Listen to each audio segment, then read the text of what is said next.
ഒരു നല്ല ഉമ്മ എന്ന് പറഞ്ഞാൽ, ഒരു നല്ല ഭാര്യ എന്ന് പറഞ്ഞാൽ അവൾക്ക് സൗന്ദര്യം ഉണ്ടാവേണ്ടത് നാട്ടുകാരെ മനസ്സിലല്ല, അവളുടെ ആണിന്റെ മനസ്സിലാ.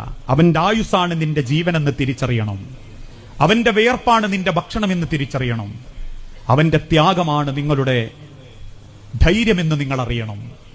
ഭർത്താവ് മരിച്ചോ എത്ര ഭാര്യമാരാന്നറിയോ?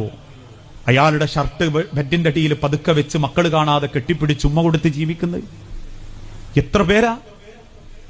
ഒരു ഭാര്യയുടെ ഏറ്റവും വലിയ സൗഭാഗ്യം എന്ന് പറയുന്നത് ചാരത്ത് കിടന്നുറങ്ങുന്ന ആണിന്റെ ഹൃദയം അറിയല, അവന്റെ മനസ്സറിയല. അവനിങ്ങനെ ഓടുന്നതും പരക്കം പായുന്നതും ഉമ്മാരെങ്ങക്ക് വേണ്ടിയാ.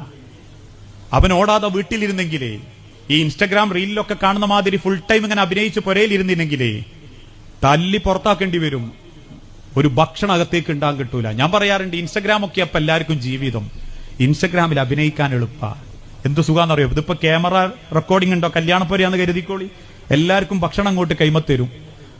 കിട്ടിയത് വാരി വലിച്ചിങ്ങനെ തിന്നുന്നതിന്റെ കൂട്ടത്തിലേക്കും ക്യാമറയായിട്ട് ഒരുത്തം വരിക. അപ്പൊ കാണാ കൊയ്ക്കാലൊക്കെ അവിടെ വെച്ച് പതുക്കെ തിന്ന് മുഖക്കും പടച്ച് നല്ല വൃത്തിയിൽ നിൽക്കുക. എന്താ അതിൽ കുടുങ്ങാണ്ടിക്കെ? ഒരു ക്യാമറ കാണുമ്പോൾ അഭിനയിക്കുന്നവന്റെ ജീവിതം കണ്ട് സ്വന്തം കുടുംബത്തിലെ പിയാപ്ലനെ മോശാന്ന് പറയരുത് കേട്ടോ.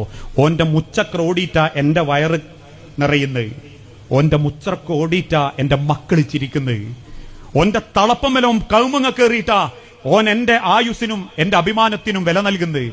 എന്റെ ശരീരത്തിനും മാംസത്തിനും മറ്റൊരുത്തൻ കണ്ണു വെക്കാത്തതുപോലും എന്റെ ആണ് നേരം വെളുത്തിട്ട് 3:45 എഴുന്നേറ്റ് മീൻകൊട്ടയായിട്ട് പോകുന്നതുകൊണ്ടാ.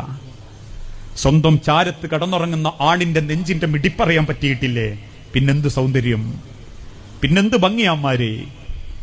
ഏറ്റവും നല്ല പെണ്ണ് ഹാഫിളാത്തുൻ ലിൽ ഗൈബി ബിമാ ഹഫിളല്ലാഹ്. സ്വാലിഹത്തായ പെണ്ണെന്നാൽ അവൾ അനുസരിക്കുന്നവളാ. അവൾ അള്ളാന്റെ ഭയത്തോടുകൂടി സ്വകാര്യതയും എന്തും ഭർത്താവിന് വേണ്ടി സൂക്ഷിക്കുന്നവളാ.